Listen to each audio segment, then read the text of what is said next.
गरीब साध साध सब नेक हैं, आप अपनी ठोरे। जो सतलोक ले जाएंगे वो साधु कोई और।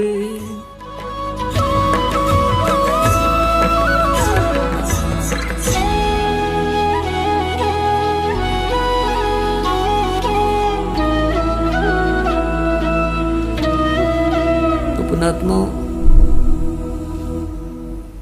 श्री ब्रह्मा विष्णु महेश ये कितने समर्थ हैं, जिनकी कितनी क्या स्थिति है। ये नाशवान हैं, इनकी जन्म मृत्यु होती है और कर्म का दंड ये स्वयं भी भोगते हैं, और जो इनकी पूजा करते हैं उनको भी प्रारब्ध के कर्म को भोगना ही पड़ेगा। यानी उनके जीवन रूपी सफर के पाप रूपी कर्म काटे कट नहीं सकते, निकल नहीं सकते, तो उन्होंने वो आजीवन भोगने ही पड़ेंगे। जैसे उनके कर्म में लिखा है वो कर्म भोगना पड़ेगा। और ये अंतिम सिद्धांत ये खुद भी बताया करते, जैसे कर्म करेगा वैसा फल देगा भगवान। अब भगवान का विधान तो सही है कि जैसे कर्म करोगे वैसा ही फल मिलेगा, लेकिन हम कर्म ही गलत कर रहे हैं। हम शास्त्र विरुद्ध साधना कर रहे हैं, शास्त्र विधि को त्याग कर मनमानी पूजाएं कर रहे हैं जो गीता जी में वर्णित नहीं है, तो हमारे अशुभ कर्म बन रहे हैं, उनसे कोई लाभ नहीं होना। और फिर वेदों में यह भी लिखा है कि समर्थ जो परमात्मा है, परम अक्षर ब्रह्म है, पूर्ण ब्रह्म, वो हमारे घोर से घोर पाप का विनाश कर देगा। वो कैसे करेगा उसकी विधि बताई है कि इस तरह ये मंत्र जाप करो और अन्य कोई साधना मत करो, तुम्हारे प्रारब्ध के पाप का भी नाश हो जाएगा। तो पाप रूपी कांटे कट जाएंगे। हमारे जीवन रूपी सफर में जो कांटे पाप कर्मों के हैं वो निकल जाएंगे, तो हम सुखी हो जाएंगे। तो ब्रह्मा जी विष्णु जी की यदि हम साधना करें, हम सुखी नहीं हो सकते। इनकी भक्ति से हम संकट निवारण नहीं करवा सकते, हमारे प्रारब्ध में आने वाली आपदाएं टल नहीं सकती। और इनको छोड़कर और नीचे पहुंच गए हम, भैरव भूत हनुमान और मंडी मसानिया पे हमारे तो फूट गए ना बाग कति।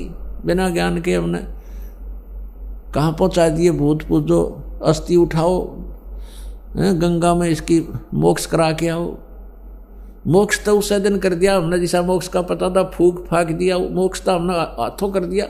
और फिर क्या रहेगा, ईसाई मोक्ष होना है जब गंगा में डालने मात्र से मोक्ष होना है, तो वो तो वहीं कर दिया था हमने। नहीं, उनका मोक्ष तो पहले कराना था जब वो जीवित था। अब मरने के बाद मोक्ष होया करे। मोक्ष प्राप्ति के लिए ऋषि महर्षियों ने शरीर गाड़ दिए, घर त्याग दिए, साधनाएं की। गलत साधना करने से उनके भी मोक्ष नहीं हुए। और मृत्यु के बाद ये कहते हैं गंगा में अस्थि बहा दो, इसकी 13वीं कर दो, 17वीं कर दो, फिर पिंड भरवा दो और फिर श्राद्ध निकाल दो, होगी मोक्ष, गति होगी। गति के लिए अंगा लगेगा पूरा। और कैसे लगेगा? सत साधना करनी पड़ेगी, अनुपासना त्यागनी पड़ेगी, और जो हमारे सदग्रंथ पर लिखा है वही पूजा हमने करनी पड़ेगी, तब हमारी गति होगी। वैसे तो हंगा तो नहीं लगेगा, क्योंकि हमने ये जो और साधनाएं संग्रह कर रखी हैं, ये छोड़ने में थोड़ी सी दिक्कत आती है।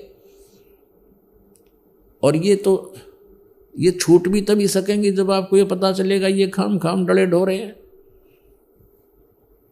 तो ये आपको दिखाने के लिए, समझाने के लिए कि ये लाल है, ये कौड़ी है, ये पहचान बनाने के लिए सत्संग किए जा रहे हैं, प्रमाण दिखाए जा रहे हैं सदग्रंथों के।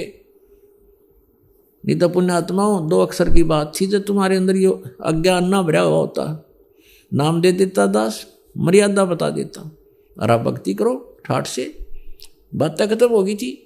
लेकिन आप भक्ति कर नहीं सकते जब तक आपके हरदम ये ठोक ठोक कर नहीं भर दिया जाएगा कि सचमुच ये भगवान है और ये साधनाएं है, प्रमाणित है सदग्रंथों में, इससे मोक्ष होगा ना। फिर क्यों डले ढोए, क्या फायदा रीस करने का भक्ति का।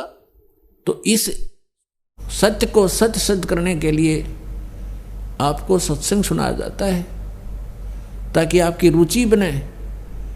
आप फिर अपने आप उन छोटे जलाशयों को त्याग कर और दरिया के किनारे जा बसो, आप सदा सुखी रहोगे। वहाँ कभी अभाव नहीं होगा किसी वस्तु का, तो वो दरिया सतलोक है। वहाँ जाने के बाद किसी भी वस्तु का कभी अभाव नहीं होगा। फॉर एग्जाम्पल आप देख लो कि छोटे जलाशय में तो जल समाप्त होगा, और दरिया के पास आप चले गए तो वहाँ कभी भी जल समाप्त नहीं होता। आपका जल संबंधित जो संकट था सदा के लिए समाप्त हो गया। इसी प्रकार सतलोक में जाने के बाद आपकी ना तो मृत्यु होए ना बुढ़ापा, ऐसा ही शरीर ऐसा ही होगा। हमारे भगवान भी अपने जैसे हमरे ही होनिहार हैं, हमारे सृजनहार हैं। जिन महापुरुषों ने परमात्मा को देखा उनमें से, जिनको परमात्मा मिले, जिनको आकर मिलते हैं, उनमें से आदरणीय गरीबदास साहिब जी हैं, गांव छुड़ानी जिला दद्दर हरियाणा वाले।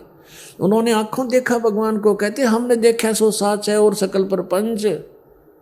तो उन्होंने क्या बताया, हमरे ही होनिहार हैं, हमरे सृजनहार। कबीर परमेश्वर के बारे में बता के हमारे होनिहार हैं, हमारे जैसी शकल के हैं हमारे भगवान। और चारों वेद बतावे कि मनुष्यवत अग्नि, मनुष्यवत शंभु, नरवत प्रभु, मनुष्य के तुल्य है, मनुष्य जैसा है, मनुष्य दृश्य है। और पवित्र बाइबल बतावे कि इस परमात्मा ने 6 दिन में जो सृष्टि रची, उस दिन उन्होंने मनुष्य की रचना की और मनुष्य को अपने जैसा उत्पन्न किया, नर नारी करके उनकी सृष्टि की। सभी सदग्रंथ बताते हैं परमात्मा साकार है, नर आकार है। और आज तक हमें परमात्मा की परिभाषा ही विपरीत बता रखी थी। जो भगवान नहीं थे, समर्थ नहीं थे, उनको समर्थ बता रखा था। परमात्मा को निराकार बता रखा है। और कुछ ये संत पंथ हैं जो सतलोक और सचखंड की महिमा गाते हैं, ये बताते हैं सतलोक में तो प्रकाश ही प्रकाश है, वहाँ तो नूर ही नूर है। आत्मा सतलोक में जाके ऐसे परमेश्वर में समा जाती है जैसे बूंद समुद्र में। कोई थ्योरी है इनकी?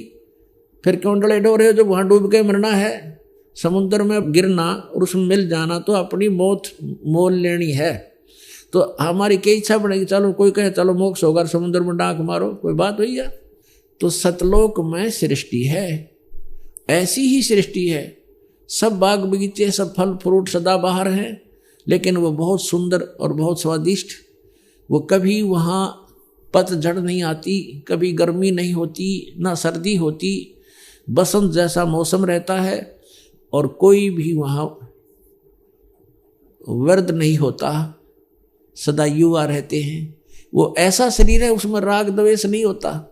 वहाँ ऐसी व्यवस्था है कि वहाँ किसी प्रकार का भी कोई बंटवारा नहीं है। और सभ्य लोग हैं, हंस व्यक्ति हैं, वहाँ पर हंस आत्मा है, वो एक दूसरे को दुखी नहीं कर सकते, भगवान से डरने वाले हैं। और सबको कोई अभाव ही नहीं है। जैसे आप यहाँ आ रहे हो, एक रिहर्सल आपके लिए कि ऐसा है वो सतलोक। ये तो पृथ्वी लोक के ऊपर एक हम चाहते हुए भी पूरा सुविधा नहीं बना पा रहे हैं, लेकिन ऐसा है जैसे ये बरवाला आश्रम है, आप इसमें आ गए हो, आप परमात्मा के बच्चे हो, ये दास नौकर है उस परम पिता का। और आपके लिए उसने जो भी हमें दिया है उसके लिए हम आपकी हर सुविधा का ख्याल रखते हैं, ध्यान रखते हैं कि परमात्मा के बच्चों को कोई दिक्कत ना हो। तो यहाँ आपको बिछे बिछाए मैट मिल रहे, बना बनाया भोजन, सर्दी है रजाई तैयार करवा रखी। तो यहाँ आने के बाद अगर आप फिर भी कोई किसी बात पर बकवाद करते हो, तो यहाँ ऐसे क्यों बैठ गया, तूने ऐसा क्यों कर दिया, तू वहाँ से ऐसे उठा लाया, तो इस तरह की तो ये तुम्हारी अपनी नेचर है, जो तुम कहीं भी जालो उड़ाइए बकवाद करोगे ही करोगे। नहीं तो यहाँ कोई आपस में द्वेष करने का गुंजाइश नहीं है। एक जैसा सबको आहार मिलता है, एक जैसा बिछौना मिलता है। और फिर भी कोई कहता है वो फिर बकवाद अपनी है। मान ले आप अपना बेड लगा रखे, आपका बिस्तर है, और किसी का अनजान अपने में पैर भी टिक गया, तो एक तो कहे प्रण ले है तूने क्या कर दिया, एक कहे भाई ध्यान से ध्यान करियो, देख थोड़े गंदे पैर थे, मेरा कप खराब हो गया, और वो भी न्यों कह दी गलती होगी। तो यहाँ एक तो ये तो हंस आत्मा होती हैं जो थोड़े बहुत कष्ट को भी सहन कर लें, दूसरे ने दुखी ना करें।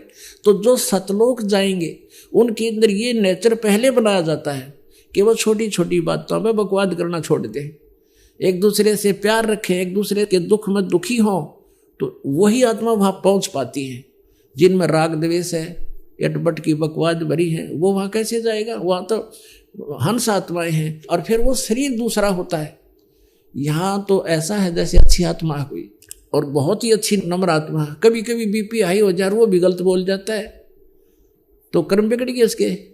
तो वहाँ ऐसा नहीं है, वहाँ शरीर बिल्कुल ऐसा है कि उसमें कोई भी किसी प्रकार का पुर्जा कभी डिफेक्टिव नहीं होता, और तेज पुंज से बना शरीर है, या तो 5 तत्वों से बना है, वह केवल एक प्रकाश तत्व से बना हुआ शरीर है।